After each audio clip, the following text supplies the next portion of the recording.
अस्सलाम वालेकुम viewers, learn with Ejaz में खुश आमदीद। आज का जो मेरा लेक्चर है वो HVAC सिस्टम से रिलेटेड है। इसकी डिज़ाइनिंग और ड्राफ्टिंग पर मैं आपको डिटेल से एक्सप्लेन करूंगा कि कैसे हम इसको डिज़ाइन करते हैं और इसकी ड्राफ्टिंग कैसे कंप्लीट की जाती है। इसको साइट पर जो है कंस्ट्रक्शन के लिए कैसे हम बनाते हैं। तो आज हम दो पैकेज यूनिट्स, बल्कि हमारा एक पैकेज यूनिट और एक FCU यूनिट्स है जो सीलिंग के अंदर रहेगा, उस पर बात करेंगे। एग्जॉस्ट डक्ट के बारे में बात करेंगे, एग्जॉस्ट फैन के बारे में। यहाँ पर पैकेज यूनिट की जो डिटेल है वो आपको नज़र आ रही है। उसके बाद जो हमारा FCU यूनिट है जो सीलिंग के अंदर रहेगा, इसकी डिटेल आपको नज़र आ रही है, इसकी इंस्टॉलेशन डिटेल है। और उसके बाद जो हमारा एग्जॉस्ट फैन है उसका जो सीलिंग में रहेगा, जो रूफ के ऊपर रहेगा, और इसका जो डक्ट के ज़रिए ये नीचे अपनी जो सर्विसेज हैं उसको कंप्लीट करेगा। उसके बाद जो ग्रिल हैं, स्प्राई लाइनर, स्लॉट डिफ्यूज़र, उसकी जो डिटेल है यहाँ पर आपको सामने नज़र आ रही है। मैं इस पर डिटेल से बात करूँगा। तो वीडियो शुरू करने से पहले मेरी तमाम दोस्तों से गुजारिश है कि मेरे चैनल को सब्सक्राइब करें और वीडियो को आखिर तक देखें। वीडियो को लाइक ज़रूर करें और बेल आइकन पर क्लिक करें ताकि आपको मेरी आने वाली लेटेस्ट वीडियोस के नोटिफिकेशन मिलते रहें।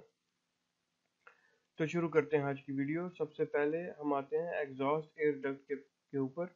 ये किचन हुड है, जैसा कि आपको नज़र आ रहा है कि ये किचन है। किचन में जो किचन हुड है उसके ऊपर ये सबसे पहले हमारी जो एक बड़ी डक्ट है वो रहेगी, और उसके बाद इस डक्ट का जो भी वेंटिलेशन है वो एग्जॉस्ट एयर डक्ट की मदद से रूफ के ऊपर जाएगा।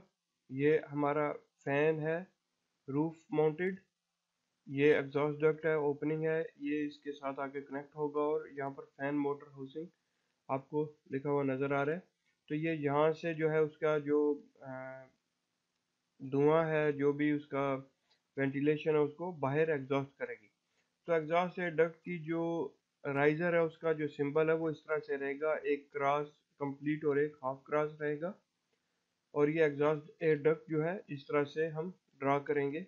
और अगर हमारा बिल्कुल पैरेलल इसके ऊपर नहीं है एग्जॉस्ट फैन, तो हमारा एग्जॉस्ट फैन अगर किसी दूसरी जगह पर है तो हम इसको रूट कर सकते हैं इस डक्ट को। उसके बाद आते हैं पैकेज एयर कंडीशनिंग यूनिट। यहाँ पर रूफ यूनिट जो है मैं ऑलरेडी इंस्टॉल कर चुका हूँ। यहाँ पर जो ओपनिंग्स हैं, जो प्लेनियम नीचे जा रहे हैं, जिसको राइजर बोलते हैं, वो नीचे जा रहा है, जो है हमारा फर्स्ट फ्लोर। तो मैं इसको भी जो है ऑलरेडी यहाँ पर बना चुका हूँ। और जो हमारे यूनिट्स हैं, आउटडोर यूनिट, वो ऑलरेडी मैं यहाँ पर फिक्स कर चुका हूँ। तो मैं आपको डक्टिंग की जो रूटिंग है उस पर, जो डिज़ाइनिंग है उसके ऊपर लेके आता हूँ। तो यहाँ पर हमारी सप्लाई की डक्ट है और यहाँ पर रिटर्न की डक्ट है। सप्लाई की डक्ट के लिए हमारे पास डबल क्रॉस रहेगा और रिटर्न डक्ट के लिए हमारे पास सिंगल क्रॉस रहेगा। तो अब हम आते हैं रूटिंग की तरफ, डिज़ाइनिंग की तरफ। तो डिज़ाइनिंग में सबसे पहले आपको मालूम होना चाहिए कि कितना एरिया है यहाँ पर आपका, कितना एरिया है। तो हर 20 स्क्वायर फीट के, 20 स्क्वायर मीटर के लिए आप एक टन यूनिट इंस्टॉल करते हो। और एक टन में 400 CFM होते हैं। एक CFM का मतलब है क्यूबिक फीट पर मिनट। तो यहाँ पर हमारे पास जो कैलकुलेटेड एरिया है ये ऑलरेडी मैं कैलकुलेट कर चुका हूँ, और यहाँ पर हमारा जो यूनिट है वो 3.5 टन है। तो डक्ट के जो साइजेस हैं वो आपको ट्यूटोरियल्स मिल जाएंगे जो हैं यूट्यूब पर। उसके अलावा मैं खुद भी एक ट्यूटोरियल जल्द अपलोड करूँगा डक्ट की साइजिंग से रिलेटेड। तो ऑलरेडी साइजेस मैं कंप्लीट कर चुका हूँ। तो मैं यहाँ पर सबसे पहले ड्रा करना शुरू करता हूँ डक्ट को।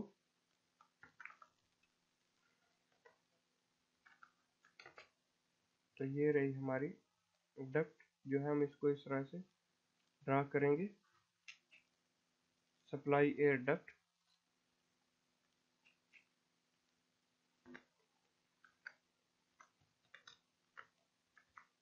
जब हम एंगल बनाएंगे तो शिफ्ट एट द रेट, उसके बाद लेंथ और लेस देन 45 और -45, और या कोई भी एंगल आप करेंगे तो आप कर सकते हो।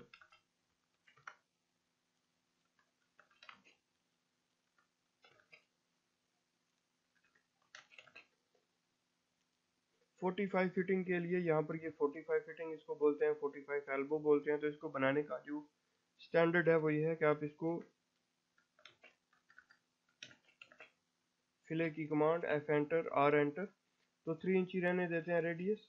उसके बाद इसको हम ऑफसेट कर लेंगे। डक कितनी है हमारी 2 फीट है, तो हम इसको 2 फीट तक ऑफसेट करेंगे इस छोटे रेडियस को।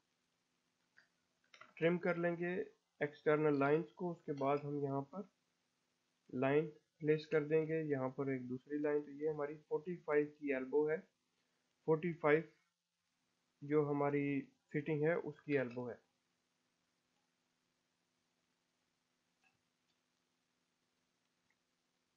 उसके बाद हम आएंगे इस एरिया में इस तरह से और ऑफसेट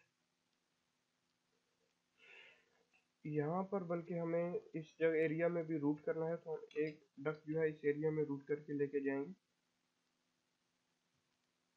इस तरह से।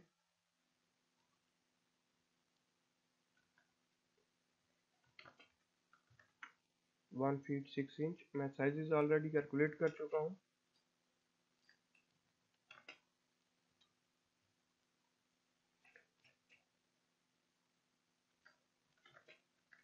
सॉरी, इस जगह पर आपको क्या करना है कि shift at the rate 1 feet less than -45 angle जो है लाइन का वो ये रहेगा। एक्सटेंड कर लेते हैं इसको।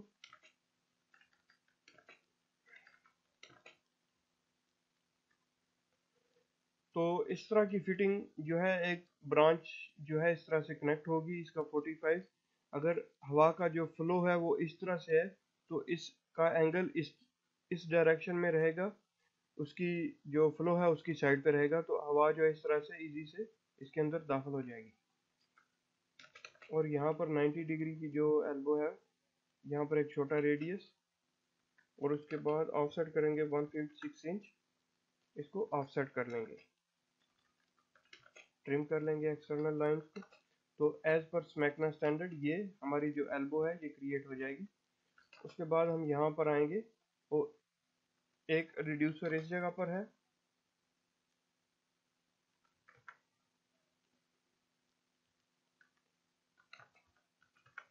तो रिड्यूसर को यहाँ पर मैं करता हूँ। रिड्यूसर के दो टाइप रहेंगे, तो इस टाइप का जो रिड्यूसर है यहाँ पर मैं वो प्लेस करता हूँ। उसके बाद एक दूसरा रिड्यूसर जो है वो भी प्लेस करूँगा और उसकी डिटेल बताऊँगा आपको कि वो किस तरह से रहेगा। तो हमारा दूसरा रिड्यूसर जो है वो बिल्कुल इस एरिया में आ जाएगा।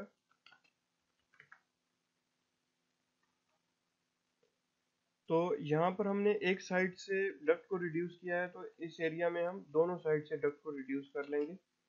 डक्ट को दोनों साइड से रिड्यूस करने का जो मेथड है वो ये रहेगा। हमारी जो डक्ट है वो 1 फीट 6 इंच है, तो हम 9 इंच तक जो है इसको ऑफसेट कर लेंगे, यहाँ से यहाँ तक, और ये यहाँ से इस तरह हम ट्रिम कर लेंगे एक्सटर्नल लाइंस को। उसके बाद जो हमारी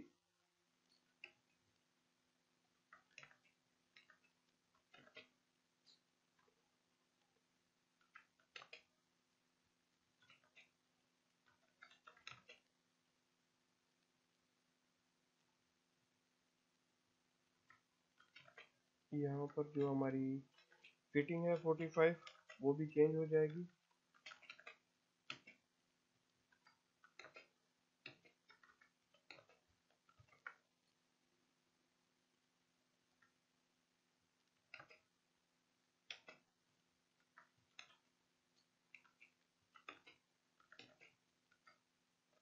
तो ये रही हमारी 45 फिटिंग जो है वो हमने अपडेट कर ली है यहाँ पर। तो यहाँ पर डक्ट को रिड्यूस किया है क्योंकि हमारी एक ब्रांच ऑलरेडी साइड पे चली गई है, तो एयर फ्लो कम हुआ है, तो हमने रिड्यूस कर लिया। इसी तरह से हम इसको रिड्यूस करते रहेंगे, जहाँ जहाँ भी हम इसको हमारे एयर फ्लो रिलीज करेंगे।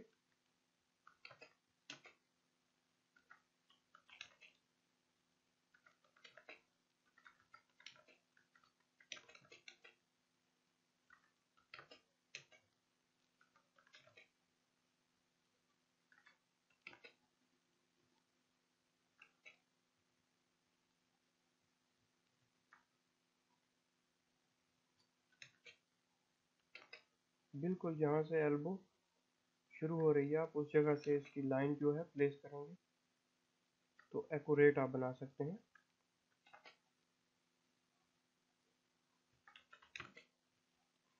डिजाइनिंग में आपको इस बात का भी ख्याल रखना है कि जितनी ज़्यादा एल्बोज रहेंगी, जितनी ज़्यादा फिटिंग रहेंगी, इतना ही जो आपका एयर फ्लो है वो मुतासर होगा। तो आपको इस चीज़ का भी ख्याल रखना है।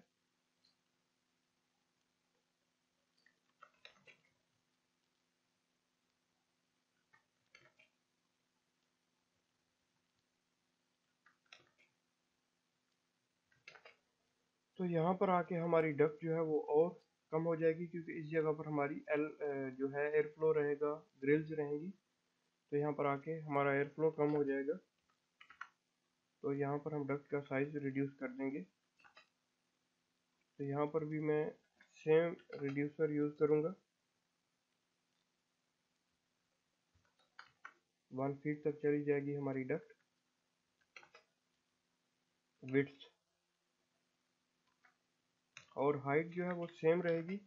इसका एक रिड्यूसर जो है वो ये रहेगा कि आप बिल्कुल डक्ट को रिड्यूस नहीं करेंगे।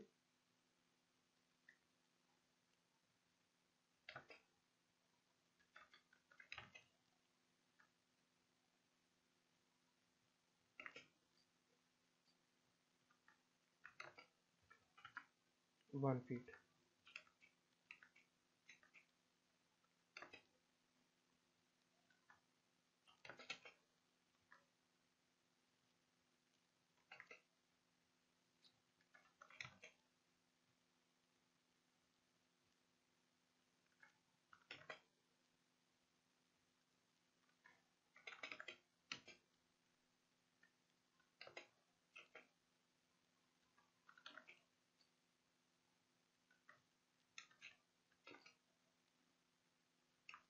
और ये हमारी 45 की एल्बो, यहाँ पर हमारी डक्ट ख़त्म हो जाएगी। तो मैच कर लेते हैं इसको।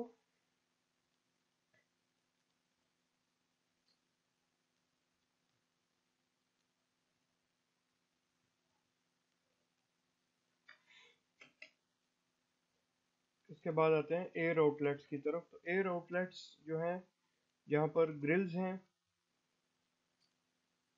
तो उनके लिए आपको क्या करना है कि ग्रिल के जो है ब्रांड है उसके बारे में आपको मालूम होना चाहिए। और आपका जितना भी एयर फ्लो है, जिस तरह से हमारा जो है यहाँ पर 1800 CFM, सॉरी 1600 CFM हमें यहाँ से एयर फ्लो हो रहा है। तो हमें ये देखना है कि हमें 1600 में से कितना इस ब्रांच में लेके जाना है और कितना इस डक्ट में लेके आना है। तो वो ऑलरेडी मैं कर चुका हूँ। तो अब जितना CFM हमें यहाँ पर उसको आउट करना है, हमें ग्रिल्स भी उस हिसाब से सिलेक्ट करनी है जो अ, इतना CFM जो है उसको आउट कर सकें, उनकी कैपेसिटी इतनी हो। तो उसके लिए आपको ब्रांड मालूम होना चाहिए ग्रिल का। फिर उसके कैटलॉग्स आपको ऑनलाइन जो है, या अगर आपको मिल जाएं तो अपडेटेड कैटलॉग्स जो हैं उनकी मदद से आपने ग्रिल्स को सिलेक्ट करना है। और उनकी जो लेंथ और विड्थ है, और अगर वो बार ग्रिल्स हैं, रजिस्टर हैं, स्क्वायर सीलिंग डिफ्यूज़र हैं, या सप्लाई लाइनर स्लॉट डिफ्यूज़र हैं, जैसा कि यहाँ पर मैं supply liner slot diffuser use करने वाला हूँ। तो अगर इस तरह के हैं तो वो आपको कैटलॉग्स की मदद से देखना है कि वो किस तरह से वर्क करेंगे, कितना उनकी लेंथ विड्थ हमें चाहिए, और वो हमारी जो सीलिंग है उसके अंदर क्या हम यूज़ कर सकते हैं। अगर हमारे पास यहाँ पर जिप्सम बोर्ड है कम्प्लीटली, तो हम यहाँ पर जो है स्प्लाई लाइनर स्लॉट डिफ्यूज़र यूज़ कर रहे हैं। और अगर हमारे पास सीलिंग का डिज़ाइन है, अगर डिज़ाइन अवेलेबल किया जाए तो वो हम बार ग्रिल्स को भी यूज़ कर सकते हैं। डिफरेंट ग्रिल्स हैं, रजिस्टर्स हैं, स्क्वायर सीलिंग डिफ्यूज़र हैं, तो हम उन्हें यूज़ कर सकते हैं। तो ग्रिल्स जो है यहाँ पर मैं यूज़ करने वाला हूँ सप्लाई लाइनर स्लॉट डिफ्यूज़र। तो अब ग्रिल्स जब भी आप इंस्टॉल करेंगे इस एरिया में, यहाँ पर मैं इसको स्केल को छोटा कर लेता हूँ। जब भी आप ग्रिल्स को इंस्टॉल करेंगे, जैसा कि ये सप्लाई लाइनर स्लॉट डिफ्यूज़र है, और यहाँ पर इसकी इंस्टॉलेशन डिटेल है, डक्ट है, डक्ट से फ्लेक्सिबल कनेक्शन के साथ एक प्लेनियम बॉक्स है, प्लेनियम बॉक्स के नीचे ये ग्रिल जो है इस तरह से नज़र आ रही है। तो ये इसके स्लॉट्स को शो कर रही है। स्लॉट्स के डिफरेंट साइजेस हैं, 1 इंच है, 3/4 इंच है, डिफरेंट साइजेस हैं, और स्लॉट की तादाद भी है। 1 स्लॉट भी रहेगी, 2 भी, 3 भी, 4, 5, 6 स्लॉट्स तक रहेगी। तो ये इस तरह से प्लेनियम बॉक्स है। ये प्लेनियम बॉक्स के अंदर आके इसको जो है आके प्लेस किया गया है। तो ग्रिल जो है, इसका जो फेस है टूवर्ड फ्लोर है, ये सीलिंग के ऊपर ही एक दूसरे ग्रिल जो है एक दूसरे की तरफ इसका फेस नहीं है, बल्कि इसका जो फेस है, जो डायरेक्शन एयर फ्लो की है, वो ज़मीन की तरफ है, फ्लोर की तरफ है। तो अब हमारे पास नीचे फर्नीचर प्लान भी मौजूद है। अब हमें यहाँ पर ये देखना है कि जो ग्रिल है ये हमें ऐसी जगह पे प्लेस करनी चाहिए कि नीचे कोई भी ऐसी जो है ह्यूमन एक्टिविटी ना हो। जैसा कि अगर हम इन टेबल्स के ऊपर ग्रिल को इंस्टॉल कर देंगे तो एयर फ्लो डायरेक्ट जो है, जो यहाँ पर बैठे लोग हैं उनके ऊपर आएगा, तो बहुत ज़्यादा कूल एयर होती है तो वो उनको अफेक्ट करेगी। तो इसलिए इन चीज़ों को भी देखना है। ड्राफ्टिंग में आपने ये सारे जो टेक्निकल इश्यूज होते हैं ये भी देखने होते हैं। डिज़ाइनिंग में आपको सिर्फ जो है कैलकुलेशंस करनी होती हैं, तो ड्राफ्टिंग में आपको ऑलरेडी ये चीज़ें भी करनी रह होती हैं। तो ग्रिल्स जो है इसको यहाँ पर तो मैं कोई स्केल के साथ नहीं कर रहा, लेकिन आपको जब भी ग्रिल्स को ड्रा करना है तो स्केल के साथ ड्रा करना है।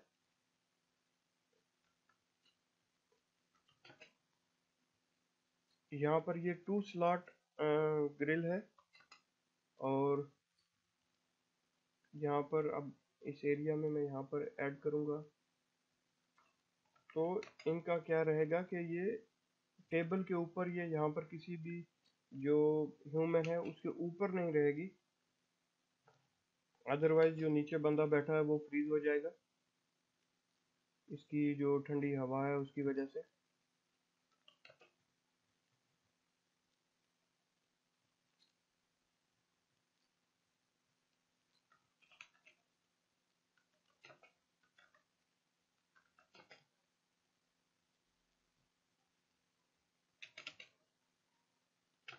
अलाइन कर लेते हैं, AL अलाइन शॉर्टकट की है। First source point, first base point.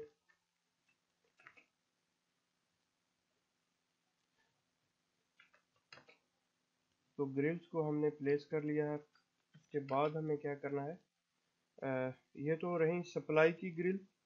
हमें यहाँ पर जो है रिटर्न ग्रिल्स को भी ऐड करना है। तो रिटर्न ग्रिल को कैसे ऐड करना है, तो भी स्केल कर लेते हैं।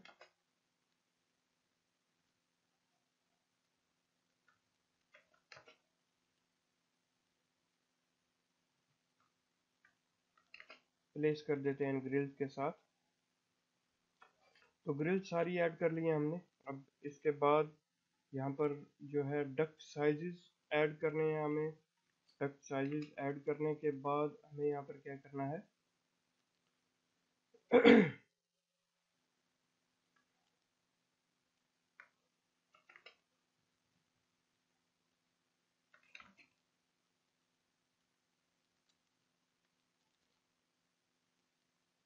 तो हम यहाँ पर डक्ट साइजेस को ऐड कर देंगे, ग्रिल को कनेक्ट कर देंगे जो भी उसके फ्लेक्सिबल कनेक्टर के साथ। तो उससे पहले हमें क्या करना है कि मैं यहाँ पर इस जो FCU है इसकी जो डक्ट और ग्रिल्स है वो भी ऐड कर देता हूँ, फिर सबको इकट्ठा ही अपडेट कर देंगे।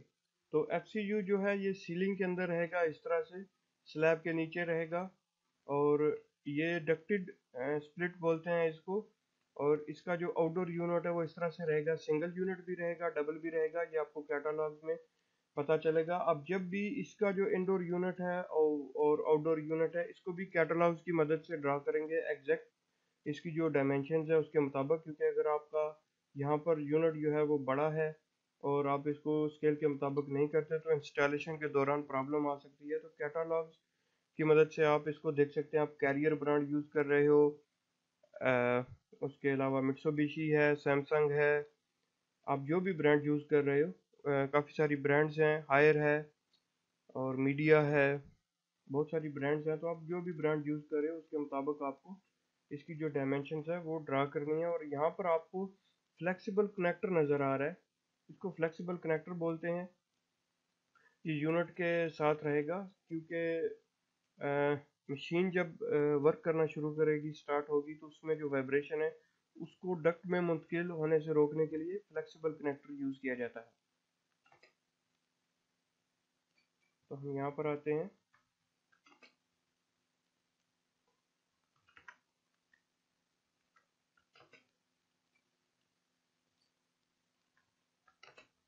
तो इसका जो बड़ा कनेक्शन है वो यहाँ पर इस तरह से रहेगा। सॉरी, ये 1.6 है।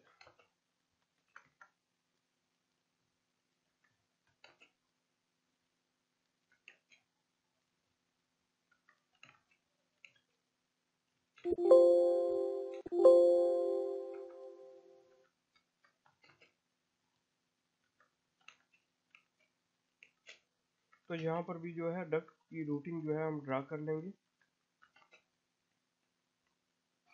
यहाँ पर एक और फिटिंग के बारे में आपको मैं बताऊंगा कि हम यहाँ पर एक फिटिंग को ड्रा करेंगे, वाई फिटिंग बोलते हैं उसे डक्ट में।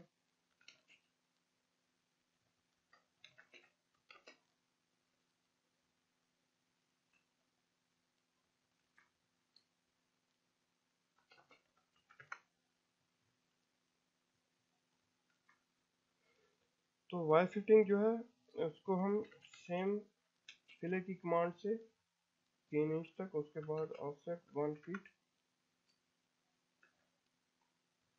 एंटर आ रहा है।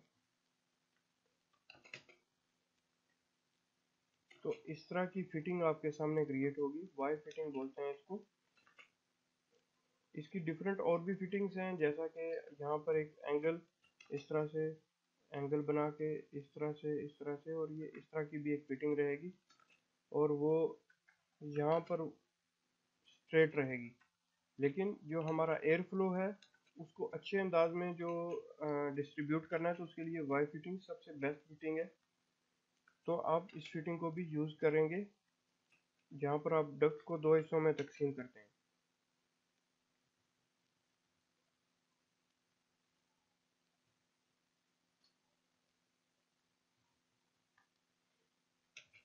और यहाँ पर भी आके हम जो है ग्रिल्स को यहाँ पर भी ला के प्लेस करेंगे।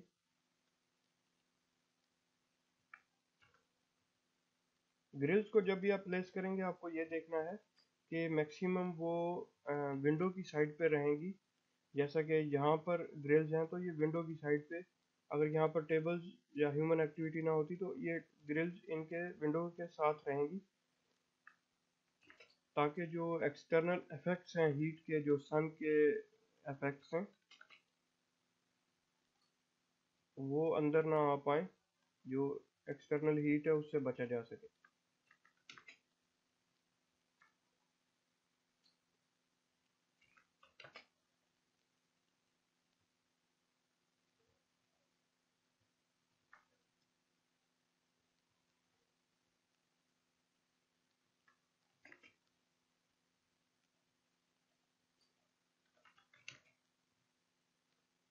फ्लेक्सिबल कनेक्शन कितने रहेंगे ये कैटलॉग्स में आपको मिल जाएंगे।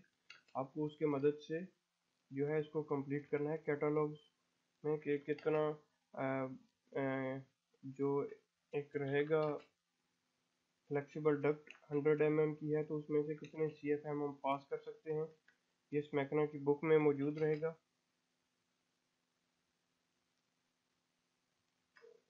तो उसकी मदद से आपको जो है फ्लेक्सिबल जो कनेक्शन है उनको आपने अपडेट करना है।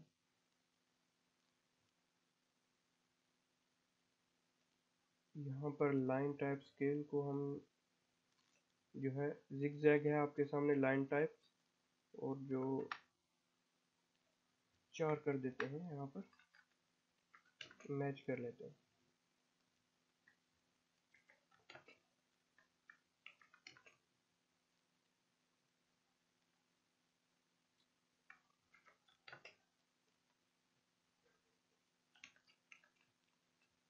इस तरह से हम तमाम ग्रिल्स के साथ जो है कनेक्ट कर देंगे। फ्लेक्सिबल कनेक्शंस बना देंगे यहाँ पर।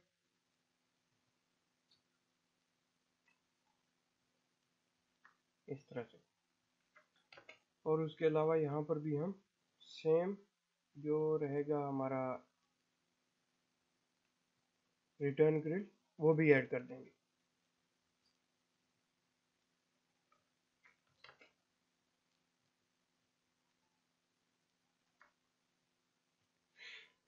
रिटर्न ग्रिल के लिए आप इस जगह पर भी ऐड कर सकते हैं रिटर्न ग्रिल। ज़रूरी नहीं है कि इसके अपोजिट ही आप ऐड करें, इस जगह पर भी ऐड कर सकते हैं, इस जगह पर भी ऐड कर सकते हैं। तो यहाँ पर मैं तमाम में फ्लेक्सिबल कनेक्शन क्रिएट कर देता हूँ। तो यहाँ पर जो ग्रिल्स हैं, रिटर्न ग्रिल और डक्ट साइजेस और उसके जितने भी कनेक्शंस हैं वो मैंने क्रिएट कर दिए हैं।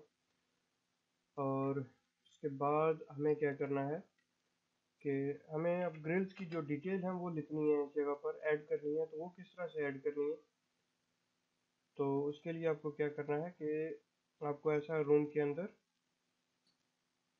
आप ग्रिल कौन सा यूज़ कर रहे हो, supply liner slot diffuser slash return liner slot diffuser. उसके बाद आप आगे नीचे अब आपको यहाँ पर जो इन्फॉर्मेशन ऐड करनी है ग्रिल का साइज़ है। तो ये 2 फीट लॉन्ग एक्स 2 स्लॉट्स रहेगा इसका साइज। और उसके बाद आपको नीचे आके कैपेसिटी इंक्रीज इसकी जो है वो यहाँ पर बतानी है, कितनी कैपेसिटी है इसकी। 300 CFM ईच। ईच मीन्स कि हर ग्रिल जो है वो 300 CFM यहाँ पर आपको आउटपुट देगी। और उसके बाद आपको इस एरिया में भी आके सेम कैपेसिटी जो है वो ऐड करनी है। तमाम ग्रिल्स का साइज एक जैसे हैं। तो उसके बाद यहाँ पर जो रिटर्न डक्ट है, तो इसका जो फंक्शन है वो मैं आपको इंस्टॉलेशन डिटेल की मदद से बताता हूँ कि फंक्शन क्या है, वर्क करने का जो तरीकाकार क्या है वो क्या रहेगा।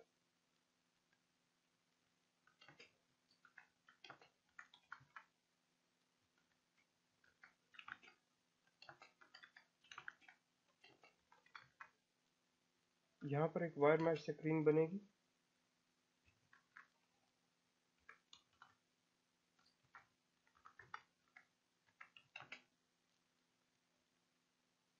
जो कि बड़ी रहेगी, जो हमारी रिटर्न डक्ट है उससे थोड़ी बड़ी रहेगी।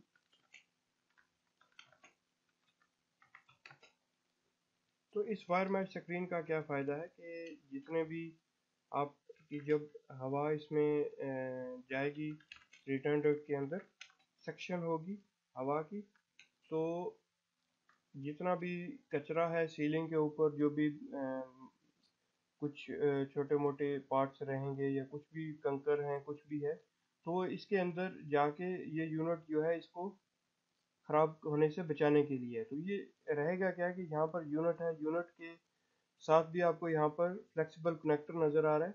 तो जब भी यहाँ से हवा इसके अंदर आएगी इस तरह से नीचे हमारी जो सर्विस एरिया है उसके अंदर आ जाएगी, तो डिस्ट्रीब्यूट होगी डक्ट की मदद से और ग्रिल्स की मदद से आउट हो जाएगी और रिटर्न ग्रिल की मदद से इन होगी। जो रिटर्न ग्रिल है ये बस एक फेस है, इसके साथ कोई ऐसा मशीन नहीं रहेगी, बस ये एक ओपनिंग है। सेम इसके जैसे रहेगी इसकी जो लुक है, लेकिन इसके ऊपर जो है प्लेनियम बॉक्स रहेगा ग्रिल का, इस तरह का एक जो सिस्टम रहेगा। तो जो रिटर्न ग्रिल है उसके ऊपर सिर्फ इस तरह का एक रहेगा, कोई प्लेनियम बॉक्स नहीं होगा, कुछ भी नहीं होगा। तो ये सीलिंग के साथ सिर्फ अटैच होगी। तो यहाँ से जितने भी हवा है वो वापस इसके अंदर जाना शुरू हो जाएगी। तो यहाँ पर जो वायर मैश स्क्रीन है वो इसके अंदर जो कंकर वगैरह है उसको जाने से बचाएगी, ताकि जो मशीन है हमारा जो आउटडोर यूनिट है वो ख़राब ना हो सके।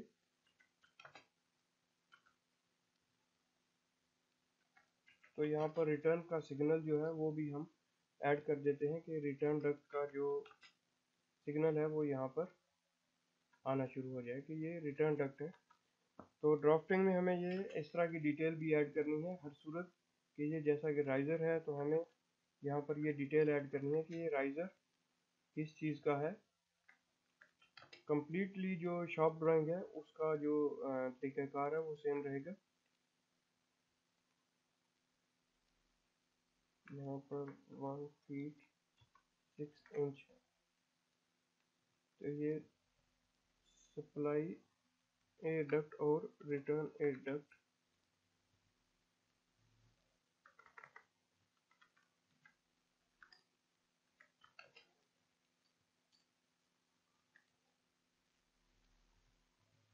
टू PACU1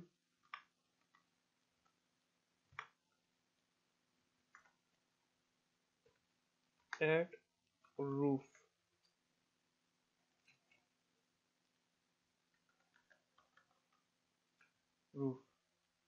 तो हमारा जो पैकेज यूनिट है वो रूफ के ऊपर मैं ऑलरेडी यहाँ पर बना चुका हूँ। PACU1 means package air conditioning unit. तो इसको पाकू बोलते हैं, और यहाँ पर भी डक्ट के साइजेस जो है वो हमने ऐड कर देने हैं।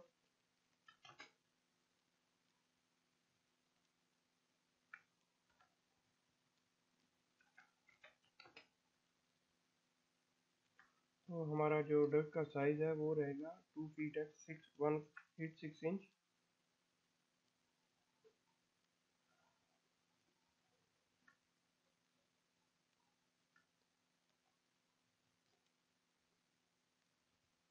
कॉपी करके हमने जो है, तो यहाँ पर सप्लाई एयर डक्ट है तो SAD, और इस जगह पर RAD हम लिखेंगे, रिटर्न एयर डक्ट। और यहाँ पर जो है size already SAD RAD to from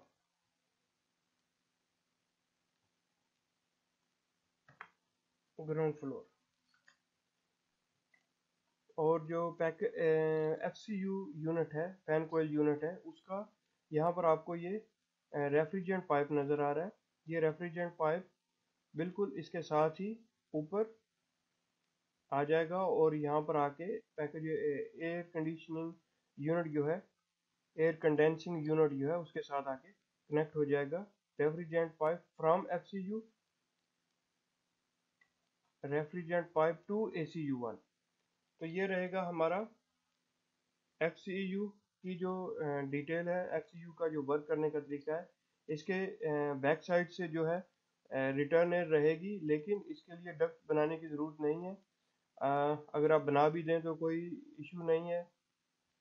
जो यहाँ पर एक ओपनिंग प्रोवाइड की जाएगी, या जो सप्लाई डक्ट है इसके साथ एक छोटी छोटी ओपनिंग्स प्रोवाइड की जाएंगी। तो जो रिटर्न डक्ट है वो यहाँ से हवा को अपनी तरफ खींच लेगी, जो रिटर्न एयर है वो यहाँ से इसके अंदर आ जाएगी, और यहाँ से सप्लाई एयर इसमें डिस्ट्रीब्यूट हो जाएगी।